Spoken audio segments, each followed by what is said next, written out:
तो हेलो दोस्तों, आज हम बात करेंगे यूके के प्राइम मिनिस्टर केयर स्टारमर की इंडिया की विजिट के बारे में। ये विजिट अक्टूबर 8 और 9 को मुंबई में हुई थी।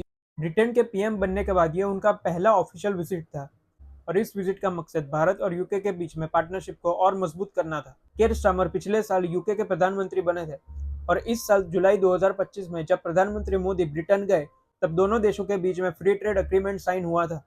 ये डील बहुत सालों से दोनों देशों के बीच में नेगोशिएट हो रही थी।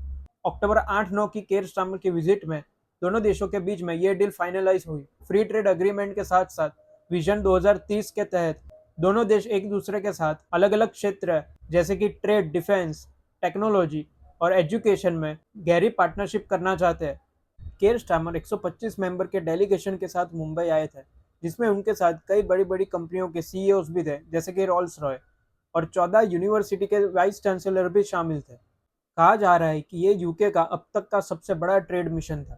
मुंबई में गेटवे ऑफ इंडिया पे ग्रांड वेलकम के बाद वो यशराज फिल्म स्टूडियो चाहते हैं। वहां उन्होंने अनाउंस किया कि 2026 में 3 बॉलीवुड मूवी यूके में शूट होगी।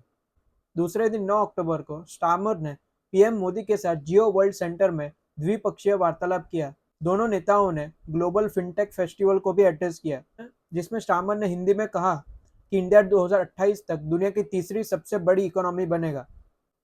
अब इस विजिट में कौन कौन से अग्रीमेंट साइन हुए, तो ट्रेड और इन्वेस्टमेंट के क्षेत्र में फ्री ट्रेड अग्रीमेंट को ऑपरेशनलाइज किया जाएगा, जिससे इंडिया के टेक्सटाइल, विस्की, कार और फ्रूट प्रोडक्ट पर यूके टैरिफ कम करेगा।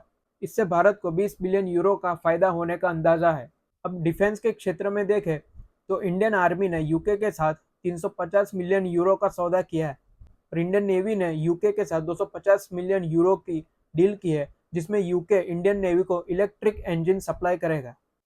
अब एजुकेशन और टेक्नोलॉजी को लेकर तो 9 ब्रिटिश यूनिवर्सिटी कैंपस इंडिया में खुलेंगे, जिससे दोनों देशों के बीच में आर्टिफिशियल इंटेलिजेंस और क्रिटिकल टेक्नोलॉजीज को लेकर पार्टनरशिप बढ़ेगी।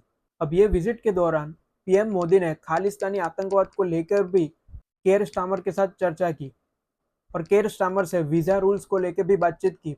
पर केयर स्टारमर ने वीजा रूल्स में कोई रिलैक्सेशन नहीं मिलेगा ये कहा। दोनों नेताओं के बीच में दूसरे ग्लोबल इश्यूज पे भी चर्चा हुई, जैसे कि रशिया यूक्रेन युद्ध, इंडो पैसिफिक में सिक्योरिटी और क्लाइमेट चेंज। पीएम मोदी और यूके के पीएम ने गाजा को लेकर ट्रम्प के पीस प्लान को भी सपोर्ट किया। अब ये विजिट का महत्व क्या था, तो इस विजिट से इंडिया और यूके के बीच में बायलैटरल यानी कि द्विपक्षीय वार्तालाप बढ़ेगा, द्विपक्षीय संबंध में सुधार होगा। यूके पूरी दुनिया में अपने आप को एक बड़ा पावर दिखाना चाहता है और वो इंडिया में इन्वेस्टमेंट करके अपनी इकोनॉमी को ग्रो करना चाहता है। इंडिया को भी यूके के साथ पार्टनरशिप से डिफेंस, टेक्नोलॉजी और ग्लोबल इन्फ्लुएंस बढ़ाने में मदद मिलेगी। ये विजिट दिखाता है कि अगर इंडिया को ग्लोबल पावर हाउस बनना है तो इंडिया और यूके के बीच में पार्टनरशिप बहुत जरूरी है।